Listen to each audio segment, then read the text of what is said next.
జీవితమొక పయనమని గమ్యము తెలియదని తెలిసిన ఈ మనిషి పయనమాగదు.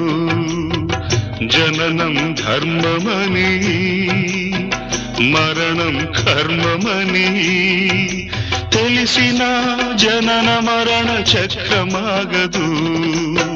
మరణం తథ్యమని ఏ జీవికి తప్పదని తెలిసిన ఈ మనిషి తపనాగదు.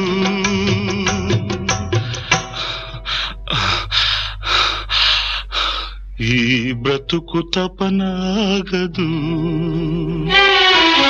ఆగదు ఏ నిమిషము నీ కోసము.